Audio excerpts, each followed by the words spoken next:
बानी पीटीआई के अकाउंट से मुतनाज़ वीडियो की अपलोडिंग के मामले में मजीद पेशरफ। FIA ने बैरिस्टर गौहर, उमर अयूब और रऊफ हसन को भी नोटिस जारी कर दिए। FIA ने तीनों रहनुमाओं को मंगल को इंक्वायरी के लिए बुला लिया।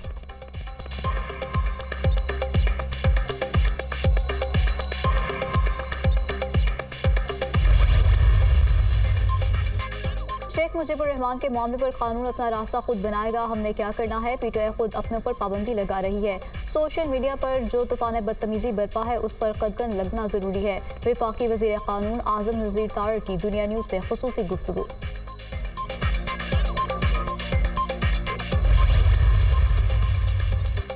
और साबिक सदर डॉक्टर आरिफ अलवी कहते हैं कि बानी पीटीआई ने तो सिर्फ कमीशन की रिपोर्ट पढ़ने का कहा। बानी पीटीआई के हवाले से नौजवानों को गुमराह किया गया। कहते हैं कि सोशल मीडिया नौजवान नस्ल को गुमराह कर रहा है। जब तक लोगों का आप पर एतमाद नहीं, बैरूनी सरमायाकारी नहीं आएगी।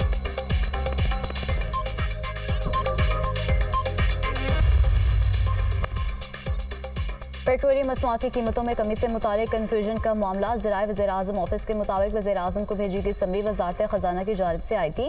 वज़ीर-ए-आज़म को भेजी गई समरी में आदाद-ओ-शुमार गुज़श्ता नज़र-ए-सानी के थे। 15 मई को अवाम को दिया गया रिलीफ 15 रुपये से ज़्यादा का था। समरी की मंजूरी के साथ वज़ीर-ए-आज़म ने आदाद-ओ-शुमार की दोबारा तस्दीक का कहा। पेट्रोलियम मसनूआत की कीमतों में 15 रुपये से ज़्यादा कमी पर वज़ारत ख़जाना को गलती का एहसास हुआ। वज़ारत ख़जाना की जानिब से गलती का एहसास होने पर वज़ीर-ए-आज़म ऑफिस से रब्ता किया गया। वज़ारत ख़जाना की जानिब से दोबारा तस्दीकशुदा समरी मंजूरी के लिए वज़ीर-ए-आज़म को भिजवाई गई।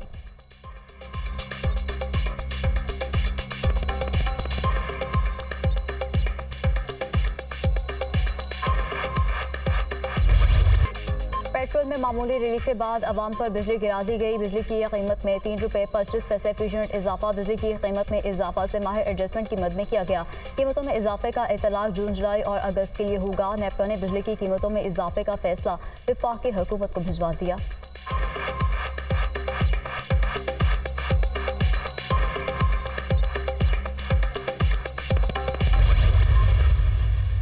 सियासत हम किसके साथ करें?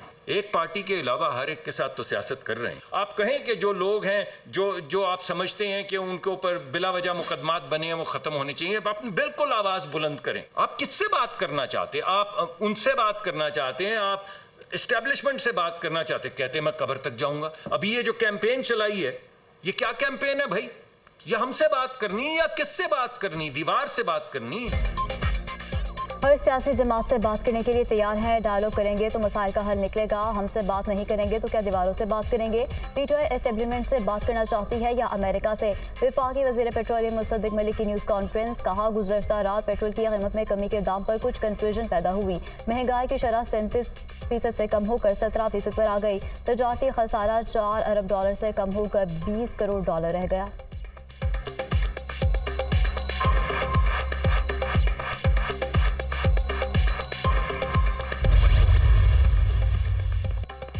आइन में अक़लियतों के हकूक़ हमसे ज़्यादा हैं, कम नहीं। हमारे आइन में अक़लियतों को इजाफी तहफ़्फ़ुज़ दिया गया है। दुनिया का वाहिद परचम पाकिस्तान का है जिसमें अक़लियतों की नुमाइंदगी है। चाहते हैं अक़लियती बरादरी का भी कोई जज अदलिया का हिस्सा बने। जस्टिस मंसूर अली शाह का सेमिनार से खिताब। कहा, मुझे अक़लियतों का लफ्ज़ पसंद नहीं है। अक़लियतों का लफ्ज़ सिर्फ नंबर्स के लिए इस्तेमाल होता है। आइन में तमाम शहरियों को बराबर के हकूक़ हासिल हैं। लाहौर हाई कोर्ट के जस्टिस अली बाकर नजवी ने खिताब में कहा कि अक़लियतों के हकूक़ का मामला जज के दिल के करीब है। सुप्रीम कोर्ट हो या हाई कोर्ट, जहां अक़लियतों के तहफ़्फ़ुज़ की बात आएगी, हम 2 कदम आगे होकर सोचते हैं। पाकिस्तान में 3 बड़े जज थे जिसमें से एक नाम जस्टिस कार्नेस का था। जस्टिस कार्नेस ने अक़लियतों के हकूक़ के तहफ़्फ़ुज़ के लिए बड़े आला फैसले दिए। साबिक़ चीफ जस्टिस सदुक हुसैन जिलानी ने भी अक़लियतों के हकूक़ के तहफ़्फ़ुज़ पर तफसीली फैसले दिए।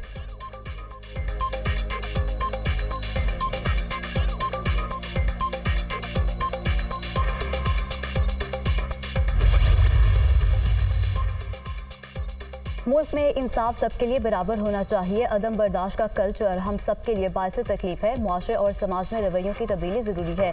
समाज में जो चीज़ें आ जाए वो यकसर तब्दील नहीं होती, आहिस्ता आहिस्ता तब्दील होती हैं। वज़ीर कानून आज़म नज़ीर तारड़ का सेमिनार से खिताब। कहा, अक़लियती हकूक़ के लिए मौजूदा ड्राफ्ट में अक़लियतों की 95% इनपुट होगी। साबिक़ चीफ जस्टिस तसद्दुक़ जिलानी ने अक़लियतों के हकूक़ पर सोच समझ कर 100 मोटो नोटिस लिए। मैं आप सबकी मौजूदगी में तसद्दुक़ जिलानी को खैराज तहसीन पेश करता हूँ।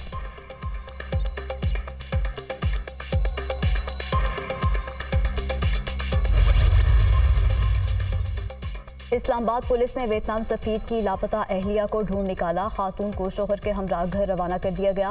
विफाकी पुलिस ने खातून को 4 घंटों में ही ट्रेस कर लिया। सेफ सिटी कैमरों और सेलुलर टेक्नोलॉजी की मदद से 7 टीमें काम कर रही हैं। वियतनाम सफीर की अहलिया इस्लामाबाद में चंद घंटे कबल लापता हो गई थी।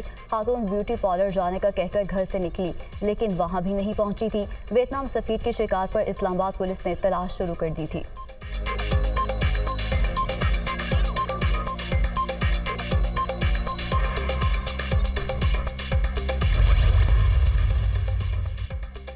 सियासी मुदाखलत खत्म करा दी, अब पुलिस परफॉर्म करेगी। पंजाब में किसी जगह पर भी नो गो एरिया बर्दाश्त नहीं। क्राइम रेट को हर सूरत नीचे लाना होगा। तनख्वाह लेकर जाने वाले मजदूरों का लुट जाना अफसोसनाक ही नहीं, शर्मनाक भी है। पुलिस कुर्बानी भी दे रही है, मगर काली भेड़ें भी मौजूद हैं। 13 करोड़ अवाम को जवाब में हूँ। पुलिस क्राइम कंट्रोल करे, हकाइक से आंखें बंद नहीं की जा सकती। पुलिस के साथ हूँ, फोर्स के पीछे खड़ी हूँ। यूनिफॉर्म पहनकर इजहार यकजहती किया। वज़ीर आला पंजाब मरियम नवाज की ज़ेर सदारत अमन व अमान से मुतालिक इजलास।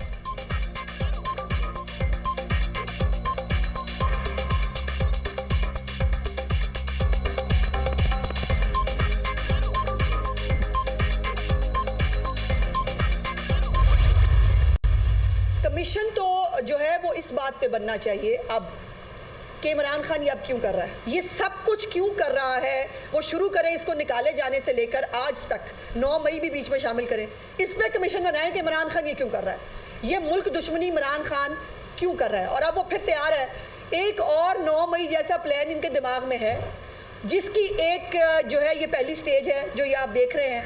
सिंपल इनकलाब का फॉर्मूला ये है कि इमरान खान को गोद ले लिया जाए और उसको NRO दे दिया जाए, फिर सब ठीक हो जाए, फिर सब कुछ ठीक होगा, कोई मसला नहीं।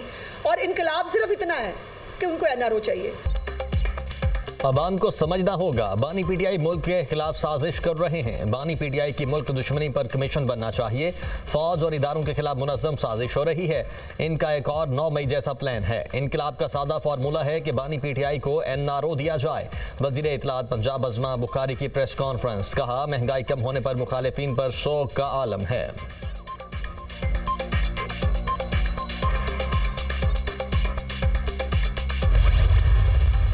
हमारा ये मुतालबा है, मैं आज यहाँ से भी मुतालबा कर रहा हूँ कि 9 मई के मुल्ज़िमान हैं उनको कैफ़े क़िदा तक पहुँचाया जाए, ताकि देखिए आवाम कि 9 मई जिन्होंने किया, जिन मास्टर माइंड तो सबसे पहले होना चाहिए, उसको कौन बख्शेगा। PTI एक सियासी जमात है, अगर वो चाहती है कि इस्टेब्लिशमेंट के कंधों के ज़रिए आना चाहती है तो इसमें तो मैं कुछ नहीं कर सकता। ये वादा करता हूँ कि कभी भी खैबर पख्तूनख्वा का गवर्नर हाउस किसी साजिश का गढ़ नहीं होगा। जहाँ तक किसी को रोकने की बात है, पाकिस्तान में आप किसी को नहीं रोक सकते। 9 मई के असल मुल्ज़िम खैबर पख्तूनख्वा में वज़ीर आला बन गए। मास्टरमाइंड को सबसे पहले सजा मिलनी चाहिए। PTI गलतियों पर माफ़ी मांगे तो हम बात करने के लिए तैयार हैं। 9 मई जैसा वाक़या कोई दुश्मन भी नहीं कर सकता। PTI एस्टेब्लिशमेंट के कंधों पर आना चाहती है तो कुछ नहीं किया जा सकता। गवर्नर खैबर पख्तूनख्वा फैसल करीम टुंडी की मीडिया से गुफ्तगू, कहा खैबर पख्तूनख्वा का गवर्नर हाउस किसी साजिश का हिस्सा नहीं होगा। मरकज़ और सूबे के दरमियान पुल का किरदार अदा करेंगे। कोई किसी को किसी जगह जाने से नहीं रोक सकता। वज़ीर आला खैबर पख्तूनख्वा ऐसी ज़बान इस्तेमाल करते थे जिससे मसाइल का हल नहीं निकलता।